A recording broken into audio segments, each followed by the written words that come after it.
नमो अरिहंताणम नमो सिद्धाणम नमो आर्याणम नमो वजायणम नमो लोये सव्वसावणम। मंगलम भगवान वीरो मंगलम गौतमो गणी मंगलम कुंद कुंदार्यो जैन धर्मोस्तु मंगलम। सर्वमंगल मांगल्यम सर्वकल्याणकारकम प्रधानम सर्वधर्माणम जैनम जयतु शासनम।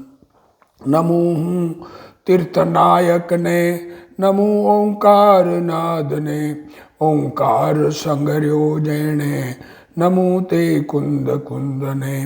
अहो उपकार जिन वरनो कुंदनो ध्वनि दिव्यनो जिन कुंद ध्वनि आप्या अहो ते गुरु कहाननो। मंगलमय मंगल करण वीतराग विज्ञान नमो ताहि जाते भय अरंतादि महान। करि मंगल करियो महा ग्रंथ करण के काज जाते मिले समाज सब पावे निज पद राज। मिथ्या भाव अभाव ते जो प्रगटे निज भाव सो जयवंत रहो सदा यही मोक्ष उपाव। सो निज भाव सदा सुखद अपनो करो प्रकाश जो बहुविधि भव दुखन के करिए सत्यानाश। मोक्ष मार्ग प्रकाशक पूज्य गुरुदेव श्री कान्जी स्वामी के प्रवचन भाग 4 पेज नंबर 26। नीचे प्रथमानुयोग में व्याख्यान के विधान की चर्चा चल रही है। उसमें पंडित जी की बात फाइनली हुई गई। इसी प्रकार प्रथमानुयोग में अन्य कथन भी हो उन्हें यथासंभव जानकर भ्रम रूप नहीं होना। देखो प्रथमानुयोग में कथाएं कही जाती है और उन कथाओं में जो मुख्यता हो, जो कार्य जीवों को समझाना हो, करवाना हो, उस हिसाब से उनकी कथा होती है। पर कथा सत्य है, पर उसमें भाषा बात जो आपस में पात्र एक दूसरे को बात करते हैं वो आचार्य महाराज अपने हिसाब से करते हैं। इतनी बात की और एक एक अंग का फल जो धर्म सम्यक दर्शन ज्ञान चारित्र रूप फल है वो भी बता दिया जाता है। ये कहना चाह रहे हैं क्योंकि भविष्य में उसने सम्यक दर्शन ज्ञान चारित्र प्रकट करके मोक्ष प्रकट किया। अब इसी प्रकार प्रथमानुयोग में अन्य कथन भी हो उन्हें यथासंभव जानकर भ्रम रूप नहीं होना। अब गुरुदेव श्री एक छोटा बाद का पैरा, लास्ट पैरा का खुलासा। कथानुयोग में धर्म बुद्धि से कोई अनुचित कार्य करे उसकी भी प्रशंसा की जाती है। लो देखो क्या कह रहे हैं, अनुचित जिस भूमिका में है उस भूमिका में करने लायक कार्य नहीं है फिर भी किया और उसकी प्रशंसा भी की प्रथमानुयोग में। हाँ, यहाँ धर्म से शुभ भाव समझना चाहिए। देखो शुभ भाव ऐसा हुआ कि वो कार्य उसने किया और जो कार्य अपनी भूमिका के योग्य ना हो उसे अनुचित कहते हैं। देखो जिस भूमिका में जो शुभ भाव आ सकता है उस भूमिका अनुसार शुभ भाव को उचित कहते हैं, पुण्य परिणाम को। और भूमिका से अलग शुभ भाव आवे, भूमिका से नीचे की भूमिका का शुभ भाव आवे तो उसको अनुचित कहते हैं। जैसे दृष्टांत दिया, विष्णु कुमार ने मुनियों का उपसर्ग दूर किया। विष्णु कुमार मुनि हुए, रिद्धिधारी थे, विक्रिया रिद्धि उनको प्रकट हुई थी। वो तो ध्यान में खड़े थे पर 700 मुनियों का जो उपसर्ग रक्षाबंधन की कथा है और रक्षाबंधन की जो कथा है उस कथा के अनुसार उनको ध्यान में थे तो क्षुल्लक जी ने जाके उनको बताया कि आपको ऐसी रिद्धि प्रकट हुई है और मुनियों पर उपसर्ग है उसको दूर करना है। तो अब उनको ऐसा भाव भी आ गया। मुनि अवस्था में वो भाव उचित नहीं है फिर भी आ गया। जैसे कि विष्णु कुमार ने मुनियों का उपसर्ग दूर किया, वह धर्मानुराग से किया परंतु यह कार्य मुनि के योग्य नहीं है। अपने को अपनी उच्च दशा छोड़कर अन्य के हित में निमित्त होना योग्य नहीं है। देखो क्या कह रहे हो, जिस भूमिका में है उस भूमिका के योग्य। मुनिराज स्वरूप एकाग्रता में लीन हो तो किसी को नमस्कार करने का भाव बाहर में नहीं आता। केवल ज्ञानी परमात्मा किसी को नमस्कार नहीं करते। उस भूमिका में योग्य हो वो कार्य करते हैं, पर कर दे कोई जिस भूमिका में हो उसमें, तो ऐसा कार्य तो गृहस्थ धर्म में संभव है। विष्णु कुमार मुनि ने जो मुनियों की रक्षा का विकल्प आया और वेश बदल कर गए, छोटे बन के गए, तो कपट है ना। तो ऐसा कार्य तो मुनि गृहस्थ अवस्था में संभव है। मुनि कपट करके ब्राह्मण का रूप धारण करे तो मुनिपना नहीं रहता, उसका मुनिपना छूट जाता है। यह कार्य तो गृहस्थ धर्म में संभव है, यह कार्य तो गृहस्थों के संभव है। गृहस्थ को वैसे शुभ भाव परिणाम आते हैं, गृहस्थ को आता है मुनियों की रक्षा के लिए थोड़ा बहुत अंदर में कपट का भाव भी मुनियों के लिए आता है। वो कपट का भाव भी गृहस्थों के लिए प्रशंसनीय है, क्योंकि पुण्य परिणाम कहा जाता है। मुनि को 3 कसाय चौकड़ी का अभाव हुआ है, उन्हें ब्राह्मण का वेश और 3 पेंड जमीन आदि नापना योग्य नहीं है। तात्पर्य है कि मुनि का ऊंचा धर्म छोड़कर नीचा धर्म अंगीकार करना अयोग्य है। परंतु वात्सल्य की प्रधानता, वात्सल्य अंग की कथा में ये बात आती है, विष्णु कुमार मुनि की कथा है, तो उस प्रधानता बतलाने के लिए विष्णु कुमार की प्रशंसा की। वात्सल्य धर्म का कितना प्रेम, पर वो भूमिका श्रावक की भूमिका में होता है, मुनि भूमिका में नहीं होता है। पर मुनि को आ गया तो वो मुनि पने से च्युत हुए। तथापि इससे अन्य जीवों को श्रेष्ठ धर्म छोड़कर नीचा धर्म अंगीकार करना योग्य नहीं। उनकी प्रशंसा की है, पर कोई ऊंचा धर्म छोड़कर नीचा धर्म जानबूझ के अंगीकार करे वो योग्य नहीं है। दूसरा दृष्टांत यह है कि ग्वाले ने मुनिराज को अग्नि से तपाया। ग्वाला निकल रहा था, मुनिराज ध्यान में थे, सर्दी बहुत थी, तो उसने चारों तरफ आग लगा के मुनिराज को सर्दी कम करवाई। सर्दी बहुत थी इसलिए करुणा भाव से अग्नि प्रज्वलित की। सर्दी रूप अवस्था दूर करने से रति होने का कारण होता है, परंतु उन्हें तो रति करना नहीं है, इसलिए वहाँ तो उल्टा उपसर्ग होता है। ये उपसर्ग हुआ, मुनिराज को ध्यान में हो और अग्नि जलावे चारों तरफ, तो ये तो उपसर्ग हुआ। इसलिए विवेकी जीवों को ऐसा उपचार करना योगी ने अग्नि से तपाया में थोड़ी सी आग लगा के ठंड कम की उसको। वर्तमान योग में एक अंग करुणा भाव बताकर उसको अच्छा कहते हैं। देखो कहानियों में तो इसी प्रकार का एक अंग करुणा भाव है। कितनी करुणा उस ग्वाले को आई कि मुनिराज को अग्नि से तपाया, और किसी कारण करुणा अंग की प्रशंसा भी करते हैं, परंतु मुनि को अग्नि में तपाकर ठंड दूर करना योग्य नहीं है, ऐसा आशय है। देखो क्या कह रहे हो, अब सब जने उन ठंड दूर करें मुनिराज के लिए, हीटर लगावे, मुनिराज बैठे हो वहां पर, वो योग्य नहीं है। कथानुयोग में करुणा अंग की महिमा की, परंतु धर्म से विरुद्ध हो वह कार्य करना योग्य नहीं है। पुराणों में कथा आती है कि सिंहोदर राजा मिथ्या दृष्टि था और वज्रकर्ण राजा सम्यक दृष्टि था। इस कारण सिंहोदर राजा को नमस्कार नहीं करके मुद्रिका में प्रतिमा रखकर उसको नमस्कार करता था। सम्यक दृष्टि धर्मात्मा मिथ्या दृष्टि को नमस्कार नहीं करूंगा, ऐसा अंदर में भाव, और प्रतिमा अंगूठी में रखी और नमस्कार करता था।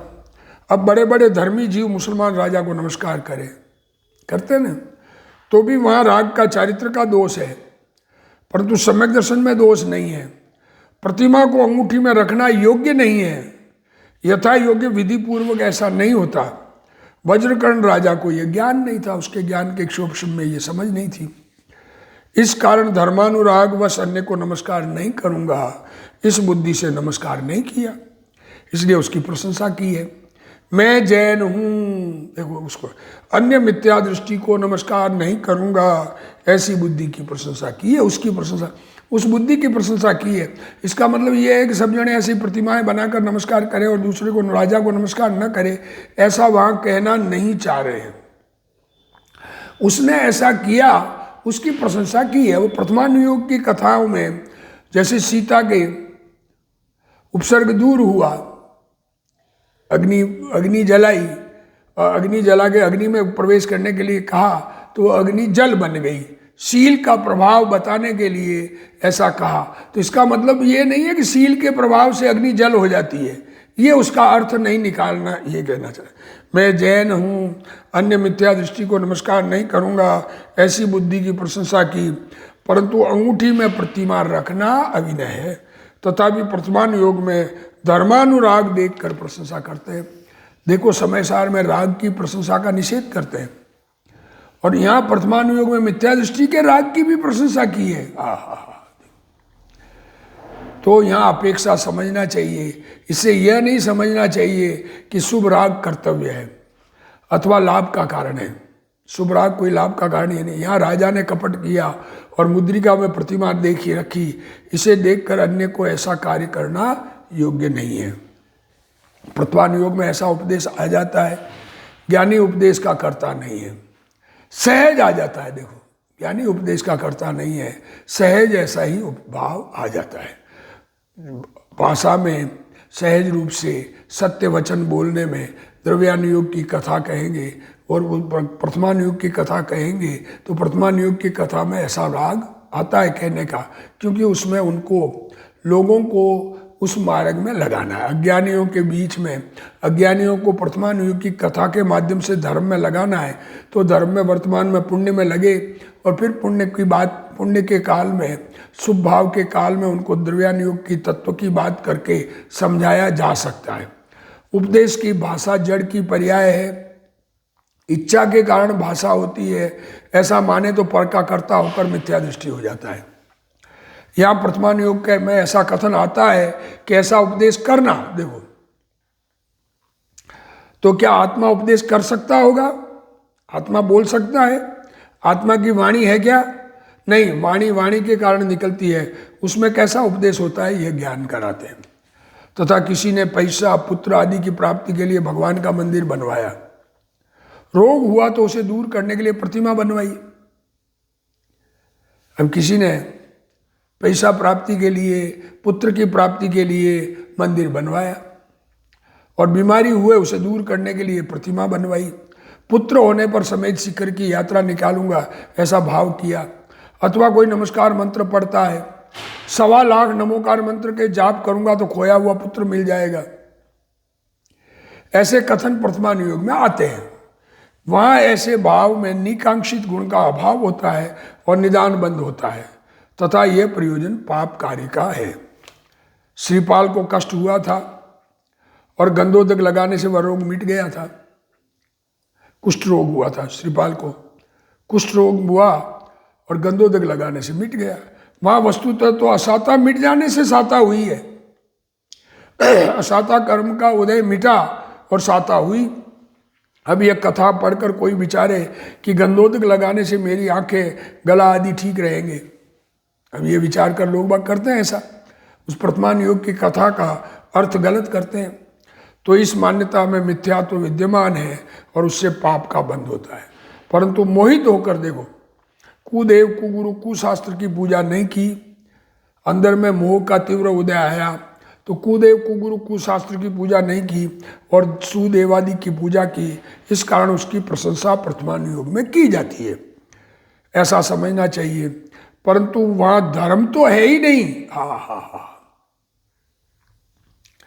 वहां तीव्र अशुभ परिणाम नहीं किए हुए, किंतु कुछ शुभ अशुभ घटा, इसलिए उसकी प्रशंसा करते हैं। प्रथमानुयोग में ऐसी प्रशंसा की जाती है, कथा की पद्धति है। कोई कार्य किसी ने नमोकार मंत्र कुत्ते को सुनाया, उससे वो स्वर्ग में गया, ऐसी कथा आती है। तो इसका मतलब जो मर रहा हो उसको नमस्कार करना, मंत्र सुनाने से वो स्वर्ग चला जाएगा, ऐसा कोई नियम नहीं है। नियम तो कर्णानुयोग में और द्रव्यानुयोग के अनुसार प्रवर्तन से होता है, किंतु इसका चल ग्रहण करके अन्य को लौकिक कार्यों के लिए धर्म साधन करना योग्य नहीं है। देखो, लौकिक कार्य सिद्धि के लिए आकांक्षा रूप भाव से धर्म साधन करना योग्य नहीं है। इसी प्रकार सर्वत्र समझना चाहिए। अज्ञानी ने कुदेवादि को नहीं माना, इस कारण पाप का बंध कम हुआ, इससे प्रशंसा की है। अतः यथा योग्य समझना चाहिए, परंतु भ्रमरूप नहीं होना चाहिए। अब कर्णान योग के व्याख्यान का विधान। कर्णान योग में कैसा व्याख्यान होता है, कर्णान योग में किस प्रकार व्याख्यान है सो कहते हैं।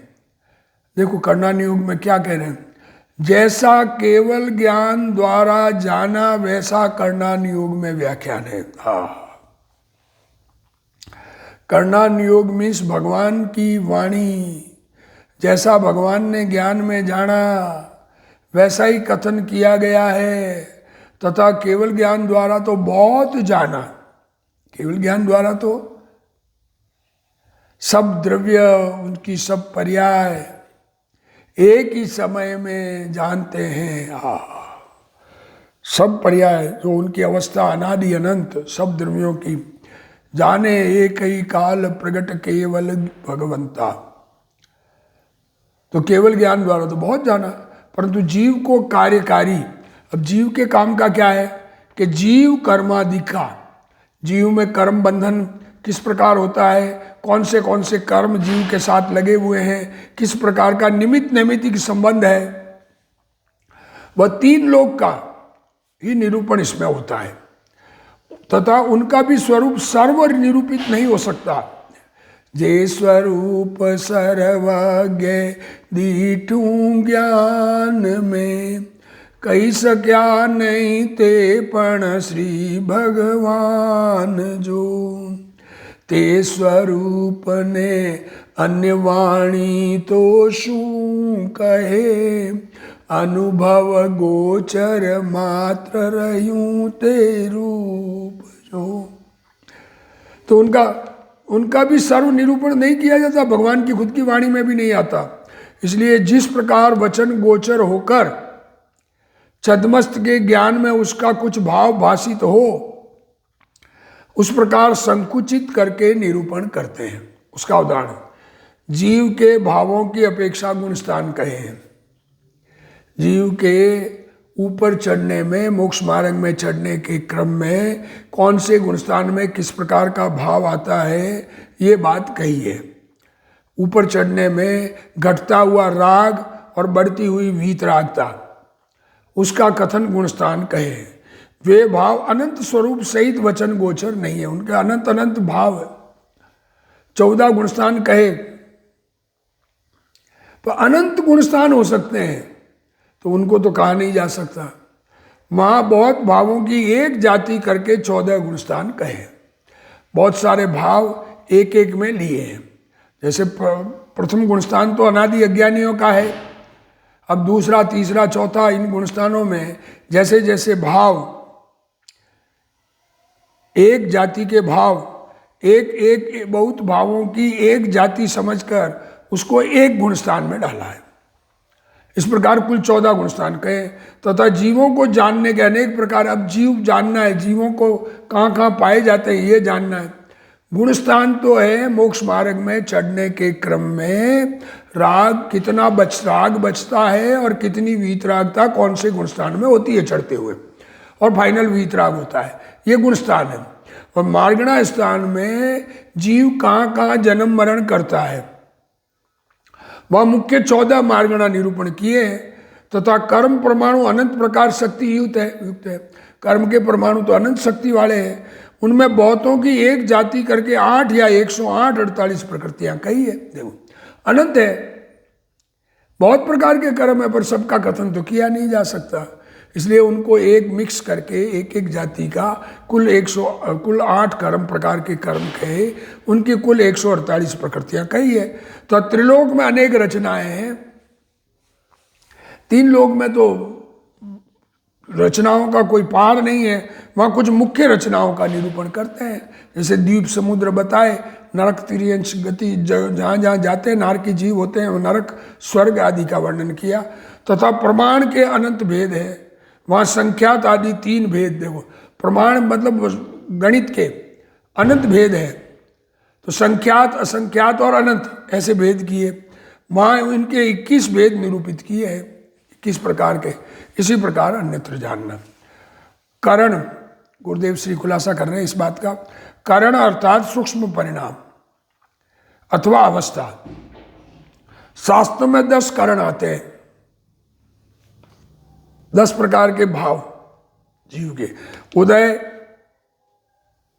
कर्म का उदय, बंध, उपशम, संक्रमण, उत्कर्षण, निधित, निकाचित, अपकर्षण। देखो,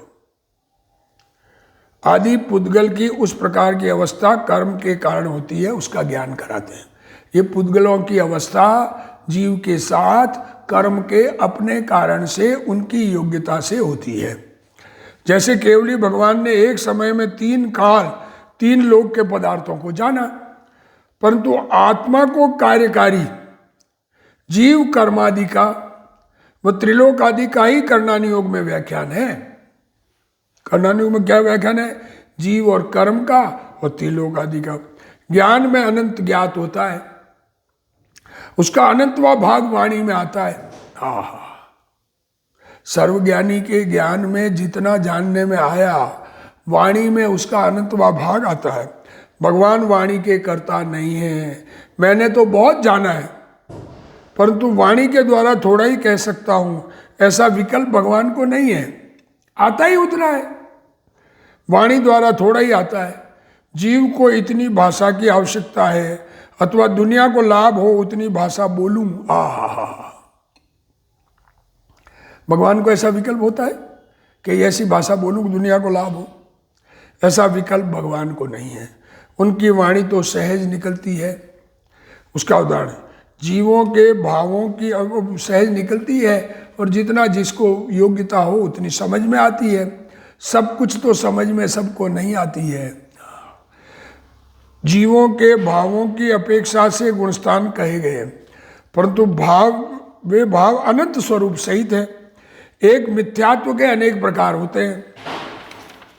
एक सम्यक तो सन्मुख मिथ्या दृष्टि होता है। मिथ्यात्व के अनेक प्रकार है। 5 बात गई, विनय, संशय, विनय, एकांत, विपरीत, उसको उनको कहा। तो सम्यक तो सन्मुख मिथ्या दृष्टि होता है। इसमें मोक्ष मार्ग प्रकाशक में सम्यक तो सन्मुख मिथ्या दृष्टि, उसका कथन 7वें अधिकार में आया। एक अनंत भव में मोक्ष जाने वाला मिथ्या दृष्टि होता है। अनंत भव करके मोक्ष जाएगा। इस कारण इन सबके भावों में बहुत भेद है, परंतु भावों की एक जाति करके 14 गुणस्थान कहे गए। जैसे एक सीढ़ी में 14 सीढ़ियां हैं।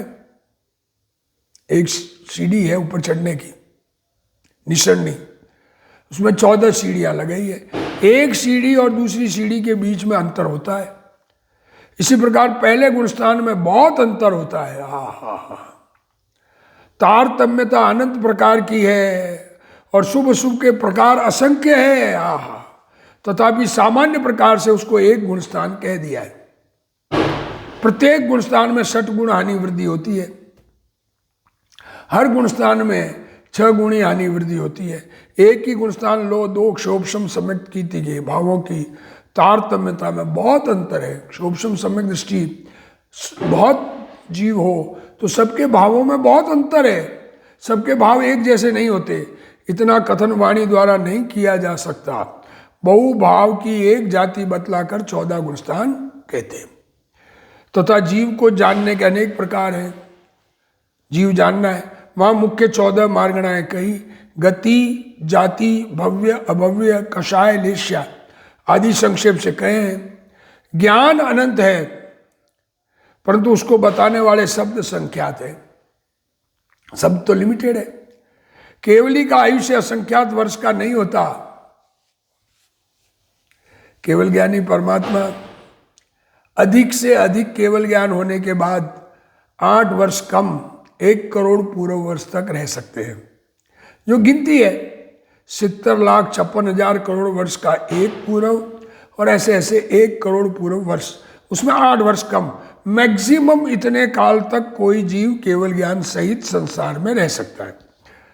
तो संख्यात काउंटिंग वाला है, इसलिए शब्द संख्यात निकलते हैं। संख्यात शब्दों में अनंत भाव समझाना है।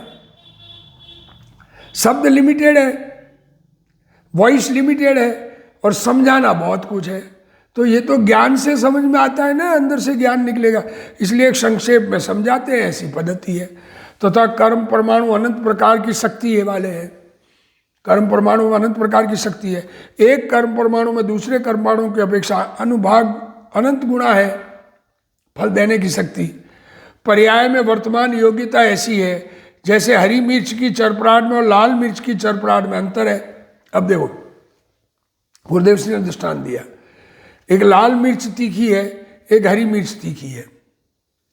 अब दोनों की तीखास में फर्क है, परंतु वो वाणी में अभिव्यक्त नहीं हो सकता। अरे घी बढ़िया है सब, तो कैसा है? मीठी चीज का मिठास कैसी है? तो तब प्रत्येक मिर्च की चरपराहट में भी अंतर है। मिर्च अलग अलग मिर्च में अलग अलग तीखास है। ज्ञान में जाना जा सकने पर भी वाणी में उसका वर्णन नहीं हो सकता। ताजा घी के स्वाद का ज्ञान हो सकता है, परंतु उसका वर्णन वाणी में नहीं हो सकता। इसी प्रकार केवली ने जीव और कर्म के बहुत प्रकार ज्ञान में जाने हैं, परंतु वे वाणी में नहीं आ सकते। इसी ग्रंथ में आगे आया, जो जाना है वह सब लिखने में नहीं आ सकता। अरे ज्ञानी ने जाना पर लिखा नहीं जा सकता, मात्र कुछ ही कहा जा सकता है। इस प्रकार कर्म परमाणु अनेक प्रकार की शक्ति सहित परंतु बहुत की एक जाति कहकर 8 व 148 प्रकृतियां कही है। तथा ऊर्ध अधो और मध्य, ये 3 लोक है। अब 3 लोक का वर्णन, ऊर्ध लोक, अधोलोक और मध्य लोक। जो वस्तु है उसका निर्माता कोई नहीं हो सकता। लोक है, लोक को किसने बनाया? बनाया है, अनादि अनंत है, अनादि से है। 3 लोक में अनेक रचनाएं हैं, उनका वर्णन वाणी में पूरा नहीं आ सकता। देवलोक में असंख्य शाश्वत जिन प्रतिमाएं हैं, असंख्य, यह 8,56,97,481 है, तो गिनती की है, वो गिनती की। बाकी देवलोक में असंख्यात है जिनका पूरा वर्णन नहीं किया जा सकता। तथा संख्या के अनंत भेद है, संख्यात, असंख्यात और अनंत। अब उनके भी अनंत भेद है। अब अनंत संख्या क्रमशः कहना हो, अनंत को कहना है तो उसके लिए अनंत काल चाहिए, परंतु किसी जीव की आयु अनंत काल की नहीं है। अब अनंत को कैसे कहा जाए कि वह अनंत कह सके? इस कारण संख्यात, असंख्यात और अनंत, ऐसे 3 भेद कहे। संख्यात में सामान्य जीव, असंख्यात में मनप्रिय ज्ञानी और अवधि ज्ञानी, और अनंत में केवल ज्ञानी जान सकता है। ये 3 भेद कहे। अथवा संख्यात के 3, असंख्यात के 9 और अनंत के 9 भेद। संख्यात के भी 3 भेद, मिनिमम, मैक्सिमम, मिडल। असंख्यात के 9 भेद और अनंत के 9 भेद, इस प्रकार 21 भेद कहे हैं। इसी प्रकार अन्यत्र भी समझ लेना चाहिए। देखो, भेद प्रभेद बहुत हो। अभी अनंत असंख्यात के 9 भेद मुझे भी याद में नहीं है, ख्याल में लेना, शास्त्र से कहीं ज्ञान में आवे तो शायद ख्याल में लेना। और अनंत के भी 9 भेद कहे हैं, परित वगैरह, ऐसे परित, संख्यात, ऐसा करके है। अब वो याद में नहीं है, अभी वर्तमान में बताने में असमर्थ है हम भी। पर ये बात समझना कि ये जो संख्या आदि कही गई है, ये लिमिटेड कही जा सकती है, अनलिमिटेड नहीं कही जा सकती। अनंत को नहीं कहा जा सकता। अनंत को अनंत रूप से जाना जा सकता है, पर अनंत का कथन कैसे किया जाए? सर्वज्ञान में अनंत जानने में आते हैं, और असंख्यात भी असंख्यात प्रकार के हैं, तो असंख्यात को कैसे कहा जाए? उसको भी कहने, वाणी की लिमिट है। वाणी में कुछ बातें कही जा सकती है, उतनी ही कही जा सकती है। और संख्यात भी बहुत प्रकार के हैं, पर संख्यात को भी वर्णन कैसे किया जाए? ये पूरा वर्णन संख्या का भी नहीं किया जा सकता। क्षोभम ज्ञान में जितनी बात आ सकती है, उतनी हमारे ज्ञान में जितना याद हो उतनी कही जा सकती है। वो उतनी पूरी कही नहीं जा सकती है। जितनी भगवान ने जानी वो उन्होंने नहीं कही, जितनी ज्ञानियों ने जानी वो पूरी नहीं कह पाए। हम भी जानते हैं उतना नहीं कह पाते, जितना कह पाते हैं उतना अगला समझे ये भी कोई गारंटी नहीं है। तो जितना समझे सब अपने इस गणनान योग के प्रकरण को जितना समझ में आवे समझना। ये केवल ज्ञानी भगवान की वाणी है, उसके बारे में और भी कथन आगे आएगा, उसकी यथा योग्य चर्चा करेंगे। हे भी जिनवाणी स्तुति, हे जिनवाणी भारती तोई जपूं दिन रैन, जो तेरा शरणा गए सो पावे सुख चैन। जा वाणी के ज्ञान ते सूझे लोकालोक, सो वाणी मस्तक नमो सदा दे तू ढोक। जिनवाणी मात की जय।